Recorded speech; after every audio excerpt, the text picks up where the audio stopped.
Welcome to this special episode of Brains Trust. It's about a very special ship of the Indian Navy, INS Vikrant. The Indian Navy had acquired HMS Hercules from the UK, which was modified and converted to INS Vikrant, Indian Navy's first aircraft carrier, in the late 50s and early 60s. This was a very proud moment for India. There were huge investments in building skills, creating a cadre of pilots trained to fly off the deck of the aircraft carrier, and technical skills to manage a ship as large as the Vikrant. The Vikrant did not participate in the 1965 war because the Indian Navy was asked not to operate above the Porbandar parallel, and there were some technical issues with the ship.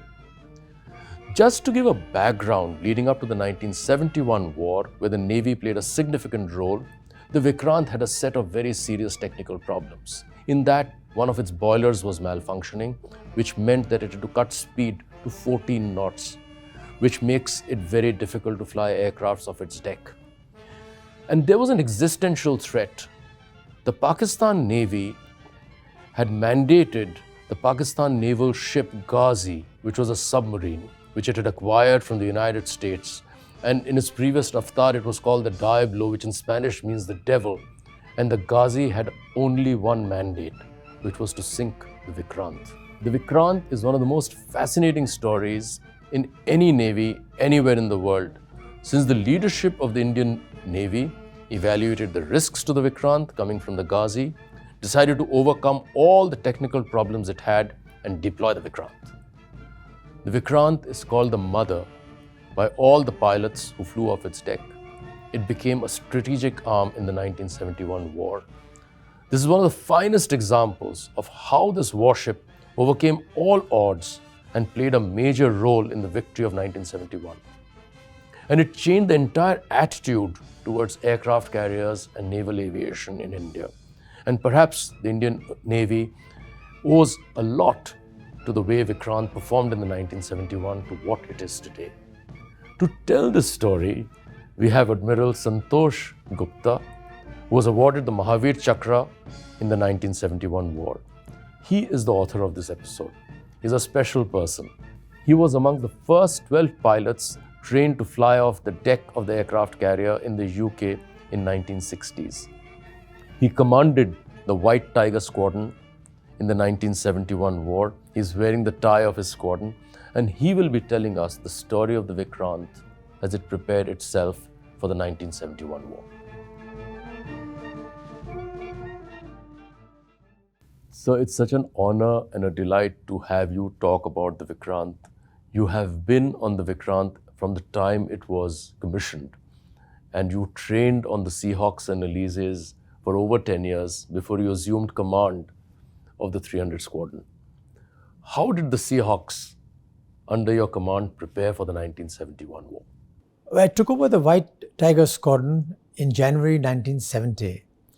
And whilst we were embarked on the ship developed a defect, a very major defect by July 1970, which necessitated her going back to Bombay for repairs, and consequently the squadrons were disembarked en route, and my squadron then came back to Goa, where we were based as a family station. Now, at that stage, we all thought we'll never get back on Vikrant again for two reasons. One was the Vikrant's boiler, which was defective, could not be replaced in a hurry. The manufacturers would take 3 to 4 years to give us a new one and install it and carry out trials. By that time, the Seahawks that we were flying were also getting very old. Their manufacture had stopped 10 years before, and those spares were coming. So the less and less flying was being carried out. So in that state where the Vikrant was non-operational, and the squadron itself, the fighter squadron, was again non-operational, we never thought we would ever have to go to war, forget about embarking the Vikrant at all.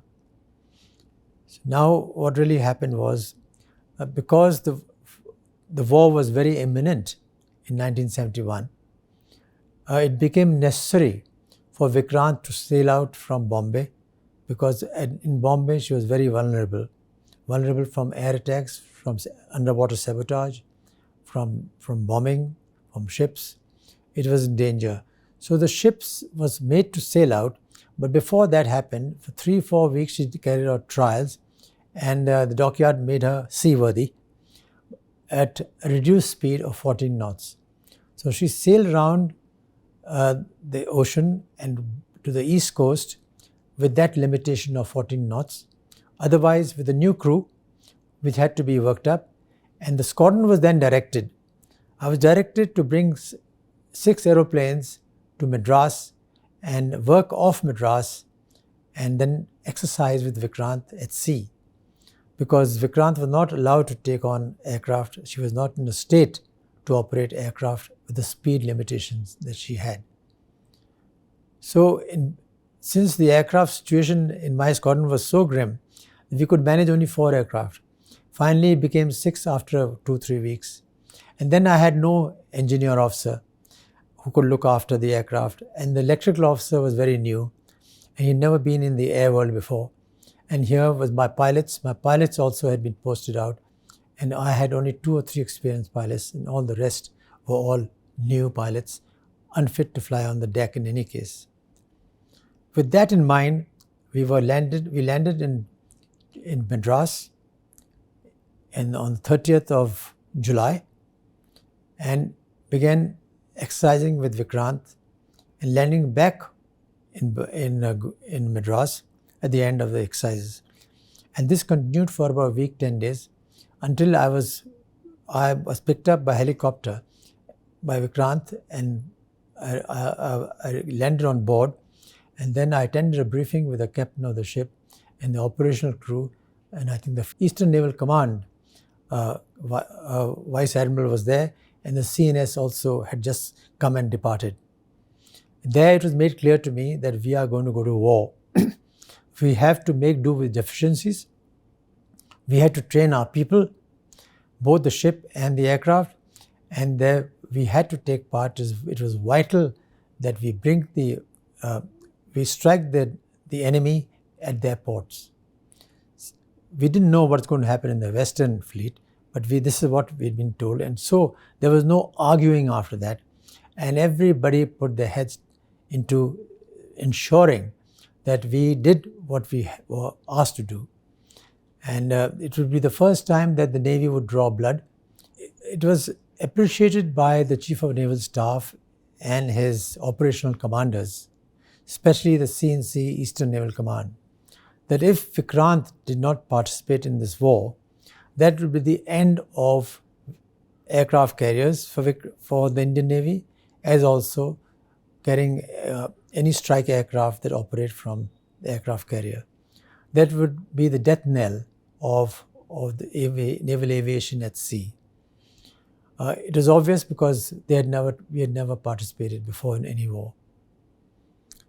With that in mind, the Chief of Naval Staff's directions were very clear, that we would have to participate with Vikrant forming the nucleus of the force in the Eastern Naval Command. And by carrying out a blockade of Bangladesh or the East Pakistan, erstwhile East Pakistan, and followed by air strikes on their operational targets, that they would not be able to get away from East Pakistan, and that they would have to surrender sooner than later. Now it came to work up. In the 4 months that we worked off in the Bay of Bengal with Vikrant, the squadron was embarked in 2s and 3s. I flew on the ship on the 17th of August, which is a good 2.5 weeks after landing in Chennai. And at that stage, the ship was now gearing to operate aircraft. So when I landed there was no untoward incident. Likewise, my 2 or 3 other pilots landed behind me. Then we were reboosted by the catapult to ensure that we did 3 or 4 such landings. And when this was completed, Naval Headquarters had to give approval to operate the Seahawk aircraft from the ship, because we had proved it.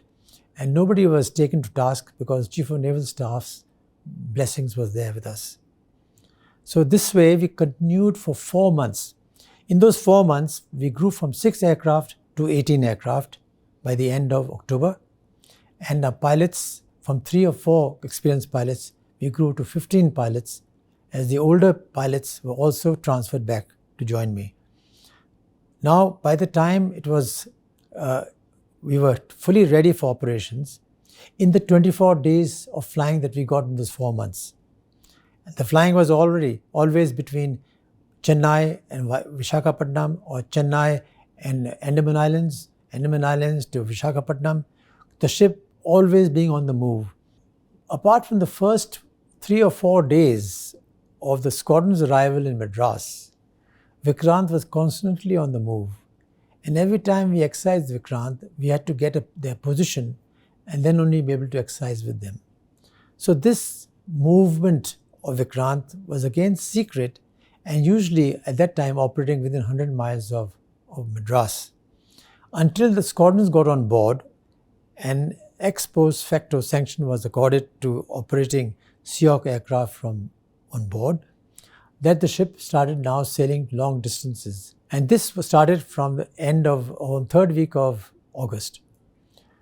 And as soon as the pilots were familiar with the aircraft and the new crew on Vikrant and their own crew, then the ship could afford to sail away from any diversionary airfield, as the pilots were getting more and more proficient and they didn't require to be diverted to an airfield. Even in an emergency, they would land on Vikrant. So my second question is, what was the threat to the Vikrant from the Gazi? The threat to Vikrant in the Bay of Bengal was only from PNS Gazi, their submarine, which had the endurance to operate from the Bay of Bengal, far away from their own hometown, for several months. And with that appreciation, Vikrant would never be in one place for any more than a day or two. And her movements were kept top secret. Even we on Vikrant never knew where we would be the next day for those 4 or 5 months. So Vikrant was constantly sailing the Bay of Bengal and South Indian Ocean, keeping away from any threat from the submarine, at the same time be able to carry out flying activities to ensure that we are capable of striking the enemy from the air, whilst Vikrant was blockading the approaches to East Pakistan together with her consorts. So one of the most incredible stories about the 1971 war is that since the Vikrant was under threat from the Gazi, the Indian Navy decided to hide the aircraft carrier. How do you hide such a large warship and save it from being attacked? No, it's very true. The Vikrant's movements were so secretive that from about the 20th of August till the operation started, nobody really knew where Vikrant was. It was always on the move, and it was always elusive. One day in Vizag, a few hours later, it was back in Andamans in Nicobar Group, coming back towards Chennai if required, some rations and so on, and then go back again. And soon even the rations and all started being delivered at sea by delivery vessels. So we really had no need to come to Vizag or Madras and stay put somewhere away in the South Andaman Sea or in the Indian Ocean. So she was kept away from any reporting of her position. Nobody really knew. So accordingly, the Gazi was never in the picture. So on one hand, the Vikrant was hidden in the Andamans. On the other hand, the hunter, which is the Gazi, was enticed to come to Vizag looking for Vikrant so that the Indian Navy could get it. How did that happen? Let me just mention that how the Gazi homed on to Visakhapatnam, thinking that Vikrant was going to be coming in and out of command headquarters, port or Visakhapatnam.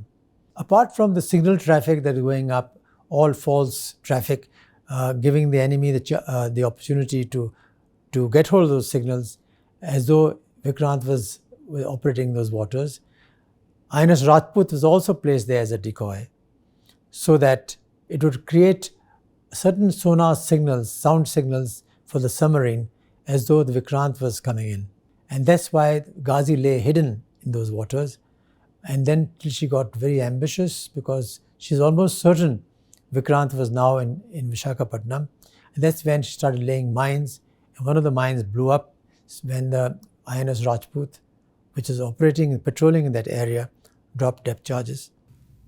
So on the 3rd December 1971 evening, the Pakistan Air Force bombed airfields like Pathankot and Agra and several other airfields.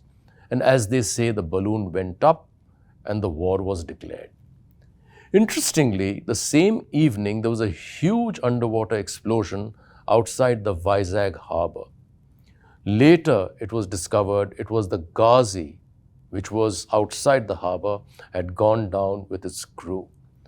I would urge all of you to read Admiral Hiranandani's masterful book on the Indian Navy, where there's an entire section as to how the Gazi went down. But when the Gazi went down, it meant that the threat to Vikrant had diminished. Sir, how did you on the ship find out about this development and what was the response? The ship could receive signals, and the CNC already had informed Vikrant that this is what's happened.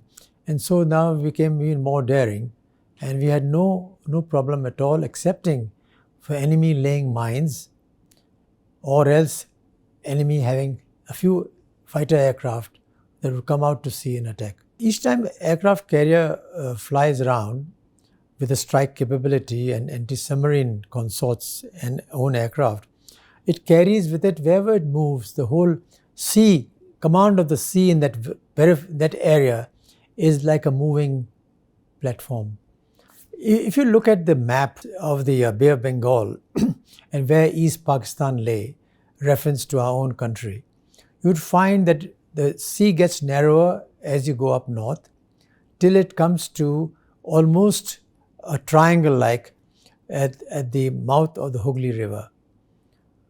Now East Pakistan's main port was Chittagong, and that they would defend to the end. But approaches to Chittagong was also coxsbazar.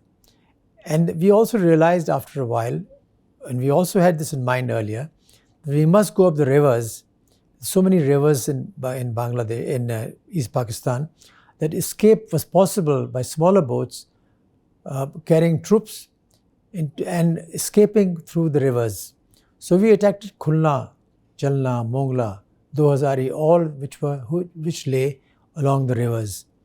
And that caused the total blockade to be very effective. So now with this 18,000 square miles of territory which Vikrant commanded with her aircraft and consorts, kept moving up nearer and nearer East Pakistan. So carried that area along with it all the way. We had actually anticipated and earmarked our targets in well before the hostilities were declared. We practiced towards that end of attacking the seaports and attacking ports up the rivers and also attacking the two airfields that were near the sea. Because the rest of the country was, air defense was by the Air Force. The Gazi actually goes down at midnight of 3rd December. How do we know this? Because when the naval divers of the Indian Navy got into the Gazi later, they found the clock which had stopped at this time. The Vikrant at the time was commanded by an outstanding officer called Captain Swaraj Prakash, and we will hear about him during this conversation. Now, on the 3rd of December, we came to know the captain made an announcement that hostilities had begun. The captain of the ship was Captain Swaraj Prakash. He was a great example of a man in great authority, responsibility, and yet very, very modest. He had the ship, he understood the ship, the men, and the aviation, and understood their problems. At the same time, encouraged them all to put in their best. And in fact, it was so for the rest of the war, because my maintenance crew never went down. They slept under the aircraft till the aircraft was ready, and they would go off the next morning. And likewise the ship, with the catapult, crew sleeping on top next to the catapult, with the maintenance going on all night, whether nobody knew whether day or night down below. So he carried the ship with him by his leadership qualities. And that paid dividends throughout the war. Now, when we sailed out on the third night, it was a quiet sailing. Nobody knew when we sailed out. We were actually hiding in one of the ports in Andaman Islands, where there was no population. And yet it was covered from all sides. And when we sailed out, at best speed, one or two of my aircraft were stuck in Port Blair, and we had to recover them. But the ship would now not wait. So I was taken in a helicopter to one of the aircraft, and my maintenance crew came back in the helicopter while I took off from Port Blair and joined the ship some 150 miles on its way up north, speeding away. So the coordination was so great, and the spirit was so high that now everybody was waiting for the dawn. Nobody, I think, slept on the ship. So the first strike of the Vikrant on the 4th December is historic, because that was the very first time the Vikrant had been deployed in combat, and the aircrafts go to Coxsbazar and bomb it.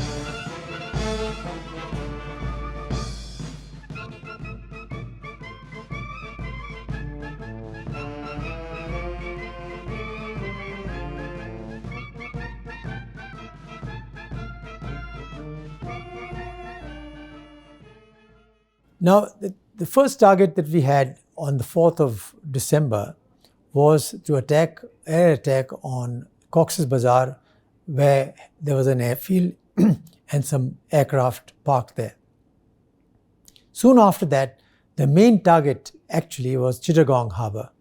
Chittagong Harbour was the main port. Chittagong was the main port, and it had all the infrastructure that a good city would have: a refinery, an airfield, a lovely harbour, lots of ships, lots of protected anti-aircraft defence. So that was the main target. Neutralize that first, because the next morning at 10:30, we launched the first strike of 8 Seahawk aircraft with rockets, with cannons, with bombs, and 4 aircraft were flown off overhead to protect the ship and the force from any enemy aircraft that may want to come in, attack Vikrant. So we had 12 aircraft airborne at any one time. The strike was about 45 minutes away, and after the strike we came back to a very low fuel state. The strike was very successful. This was on Coxsbazar, and we attacked with rockets and guns, and very effective. But you could see that there were no aircraft there at that moment. But we struck the air traffic control, I think, where some meetings were taking place. We were informed later. But having rendered that airfield unserviceable, now we could go past the airfield with nobody coming behind us and proceed towards Chittagong, which lay due north. The first strike, when I came back, I was the first to land, and since I was the leader of the strike. And when the strike, all the aircraft landed, there was a tremendous reception on board. When we were garlanded by onions and tomatoes and potatoes, and laddus were stuffed into our mouth, which were made in Vikrant, and we were all lifted up, and I could see the captain of the ship. When I looked up at the bridge, he was smiling and giving a thumbs up. So the morale was that high. So for those of us who don't understand this, how do you fly over the sea? Given the limitations of our aircraft, which had no navigation aids, our navigation aid really, if you come to think of it, was zero. We used to go purely on our watch and our speeds and our position of starting the attack. After the launch, because we didn't know the enemy well enough, and to escape the radar, we literally hugged the water. I think not more than 5 or 7 feet above the water. We were flying at 360 knots with 7 aircraft behind me, and until we got to we looked at the watch, and half a minute later we were already on the target, and we struck the target and restruck the target and came back and rejoined at a rendezvous position, and each one by then was joining up with me, and we were coming back. They joined up en route, one after another, and they knew my speed, so they could catch up, and we came back on the ship with a full 8 aircraft. Initially we were 7. One was reported missing, but then we realized that straggler was because he had not made the switches, so he went back to re-attack. He couldn't possibly feel the shame of coming back with his weapons on board. So now tell us about the second strike, Chittagong Harbour. At 3 o'clock in the afternoon, we were launched the same day on the 4th of December, and now our target was Chittagong Harbour, and all that we saw there, we were free to attack. Sure enough, en route we had a lot of gunboats firing at us. We struck them and they were neutralized. 2 or 3 sank also. We proceeded to Chittagong Harbour, where a lot of merchant ships were tied alongside. Some were in midstream, and they were all busy loading, unloading, with the warehouses next to it. We struck those. 2 of them caught fire straight away. 2 or 3 were abandoned, and they were streaking oil all over the water. And that became a landmark for Chittagong. We could see it from 100 miles away thereafter. Chittagong Harbour presented many juicy target.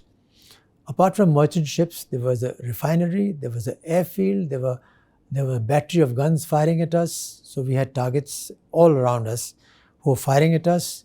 And soon after the 3rd or 4th day, they were actually getting more and more accurate and hitting aeroplanes as well. But we stuck to our mission. We bombed Chittagong Harbour and Chittagong buildings that were shown as targets where the Pakistani troops were all gathered, and we struck them with great accuracy. So do you recall any tense moments during the operations? But there was an instance when I came back with 1 bomb and the bomb would not release. And these are live bombs, 500-pound bombs. You're not allowed to land on the ship with the live ammunition, because should it go off on the ship, the whole ship will blow up. And that sort of risk nobody could have. So choice lay in my ejecting near the ship, and I would be picked up by the helicopter. But we would lose the aircraft. But the captain of the ship had confidence in me, and he said, "No, I want you to come and make an attempt to land on the ship," which I did after everybody had landed with very little fuel, because now the 500-pound bombs had to be compensated. So I landed with marginal fuel, with no going round after that, and landed successfully. And I'm glad to say the bomb did not explode, nor did it fall off. So tell us more. The battle continues. On day 2, the 5th, we attacked Chittagong Harbour incessantly with 8 aircraft, then 6 aircraft, then 4 aircraft, till the damage was so extensive that there were no more a danger to our forces, nor was it possible for them to escape from that route. They did try and escape and painted the ship accordingly with some different names. And we saw that. We said we attacked the ship, and sure enough, there were Pakistani troops sitting in that, trying to escape. But now when they realized that you could not escape from Chittagong, they were trying to escape from rivers in the smaller ports, not realizing that we had that also on our sights. And then we attacked. Elise aircraft also attacked those, and many of us got hit. The 3rd day there was no flying for Seahawks because there was no wind, and aircraft could not take off with a speed of 14 knots. We required 25 knots of wind, which is about 35 miles per hour. We only got 14 knots, with nothing more than 22 miles per hour. So we could not fly, but the Elises were able to fly. Jet aircraft did not fly on the 3rd day, and again not on the 5th day. But after that, we were all flying with less and less fuel, so it required less wind because we were nearer the targets. We didn't come nearer than 80 miles because those waters could have been mined and it would have been dangerous for the ship. So rivers, going up the rivers and people firing at us, by the time they were very accurate and they were hitting more and over us. One of the Elysee got struck by 8-9 bullets and they pierced through from one end to the other with 3 crew members sitting inside, but all around them, but they escaped. They did not get, but they lost control on the aircraft and they had to be shepherded back by another aircraft because they lost all communications at night. Sir, did your aircraft get hit during the operations? My aircraft was hit once, in which I lost control. Attacking over Chittagong, after attacking the refinery, this was day 6. And then after releasing the bombs, my aircraft got hit and I lost control in the sense we were doing at 450 knots, we were driving down. After the aircraft gets hit, you cannot control, hydraulic fluid leaks out. You can't control the aeroplane till it comes below 250 knots. So I had to reduce the speed over enemy territory to seek control of my aircraft. And then everybody was following me, but they knew what I was doing and I was telling them. So they shepherded me and then we left the enemy area, reformed and came back to Vikrant. Likewise, we had 2 instances of Seahawks windscreens being shattered, where the pilot could not see ahead of him. So we had to be brought back, escorted on the glide path for landing, and then told him to go down and while we went around. So being guided by a pilot, another aircraft, and then by the ship in the last stages. How did all of you contend with ground fire? There were more than a few instances when the ground fire became more and more accurate. The more we flew, the more we got hit. Whenever we sought a new target, it was defended. For example, Chittagong Harbour was defended at first by gunboats and some ground small arms fire. Chittagong Airfield was defended by 54 anti-aircraft guns. Then when we went to Khulna, Chalna, Mongla, there were gunboats and people with Sten guns and machine guns firing at you. But the most dangerous fire really was from Chittagong Airfield, where you had 40mm guns firing at you and they were exploding all around you, as you see in pictures. We thought they were good fun, but actually didn't realize that they were now getting more and more accurate as the days went by. And we started getting hit. Now, getting hit is one thing, but aircraft losing control was another thing. And then happening at night for the Elysee aircraft was yet another thing. And then repairing this aircraft overnight and producing 100% serviceability the next morning was yet another thing. It just goes to prove what the spirit was like on the ship. Nobody cared how you slept, not slept, food or no food. They got everything. But when the requirement was there, nobody cared for their own, comfort. Did you carry out sorties at night? Seahawks did not do any night flying because there was no requirement. Some of us were night qualified, but Vikrant would not be able to operate Seahawk aircraft at night with the speed that was available. We need clear 25 knots of wind in a steady direction, because you can't do a day circuit. You have to be brought in by a ship and you don't see anything. The ship brings you to 300 feet and then you look out and then land. So this was not possible with Seahawks, but Elysees flew. So you were mentioning that the Vikrant encountered problems during the battle with its lift. What was it about?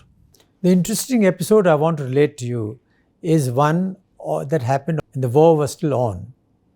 Whilst the aircraft were airborne and striking their targets and due to come back to mothership, Vikrant in the meantime had started proceeding to Port Paradip for refueling. Whilst he was underway, the ship's aircraft were due to come in another 10 minutes. The ship developed a serious defect, which would have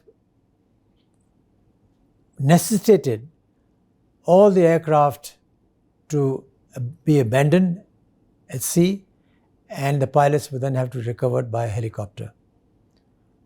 Because the ship was non-operational in a sense that no aircraft could land on the ship. And let me relate to you exactly what happened. There are two lifts on the carrier. One is a forward lift and one is an after lift.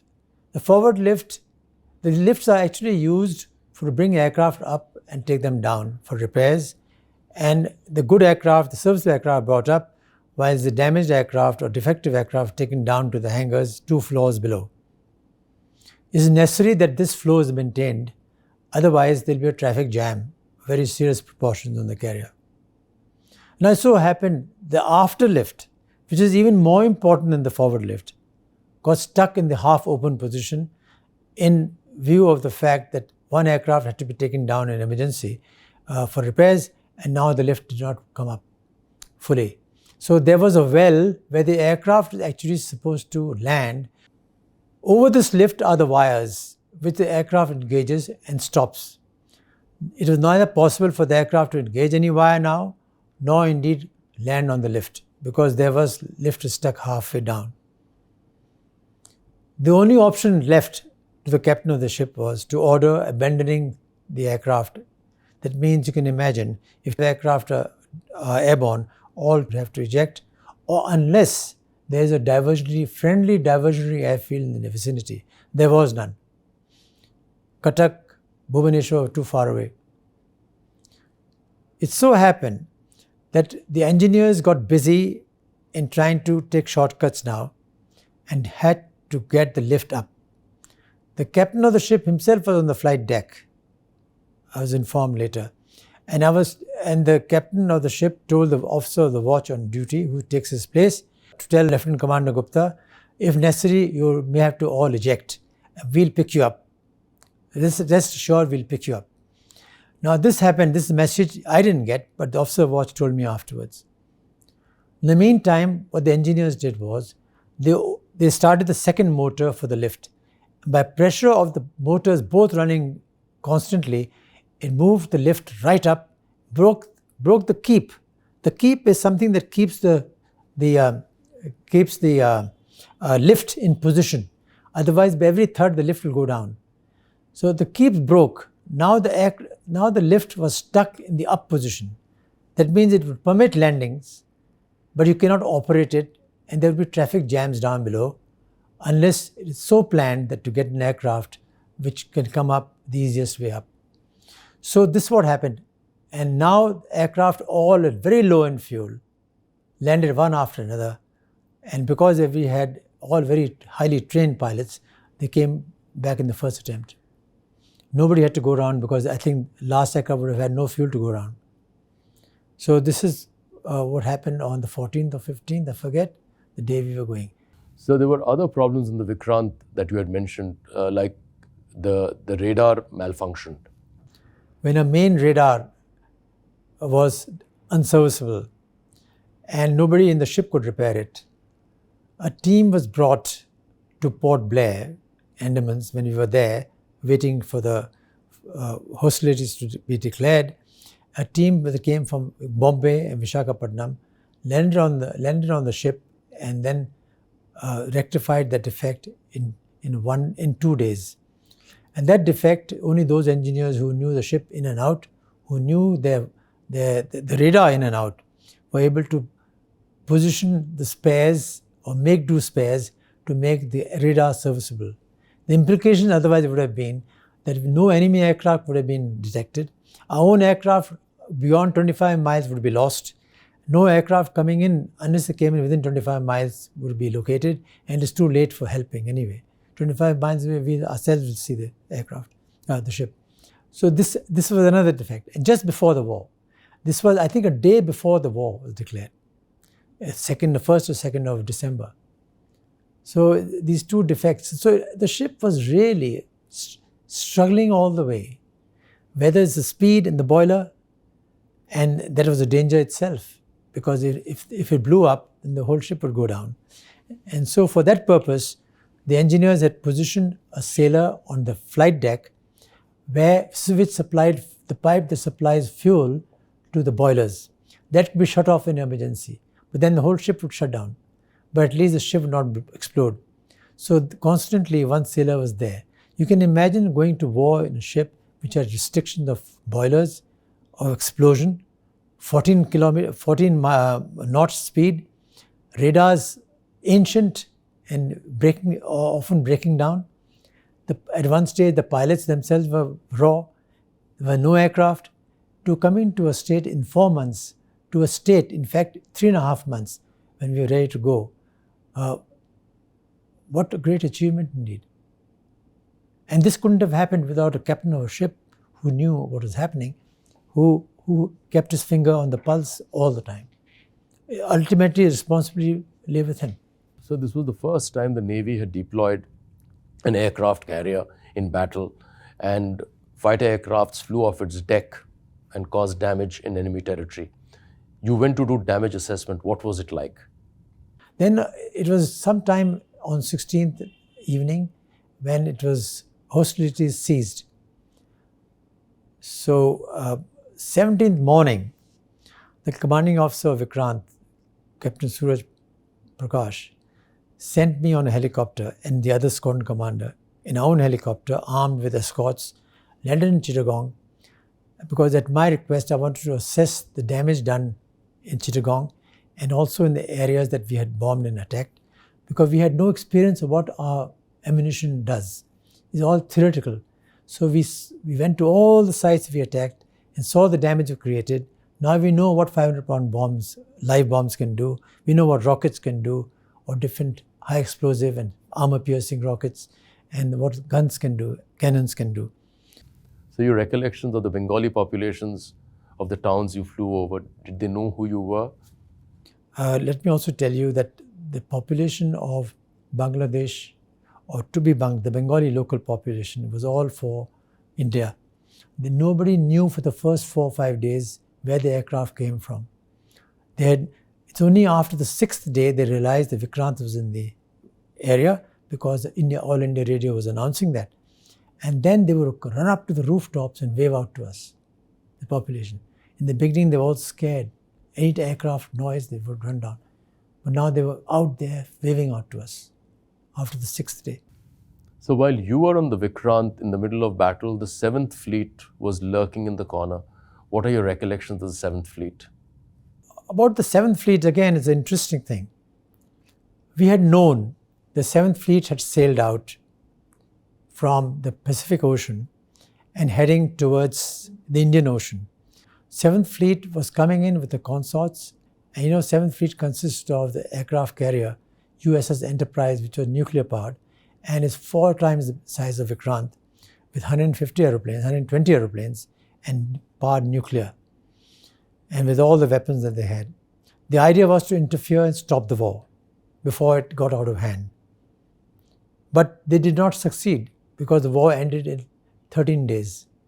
Nobody believed this kind of war with two forces would end in 13 days. They had given themselves 15 or 16 days. Because the Enterprise came in the Indian Ocean, but found that the war had already got over, and to avoid any embarrassment, I suppose, that they were hanging around Sri Lanka at the time. So the hostilities cease on the 16th, and India wins a decisive victory. What was the role of the Vikrant? As I mentioned, 16th was the last day of the war, when Vikrant was asked to stop striking. On the 16th evening, it's understood that the enemy was going to surrender. When everybody was celebrating and the victory, and the victory that Vikrant and her ships took very active part in terminating the war in 13 days. No, the war could never have finished in 13 days if Vikrant had not blockaded all escape routes and all supply routes to East Pakistan. You finally went on to command the Vikrant. Tell us about that. Frankly, my command of Vikrant was in the offing. Somehow I felt I owned the ship. Having served 7 tenures on the ship, 7 different tenures from its inception, that I thought it was my birthright to be commanding the ship. It so happened I was in the United Kingdom serving a diplomatic assignment of the High Commission of India when I got the appointment letter to return command Vikrant.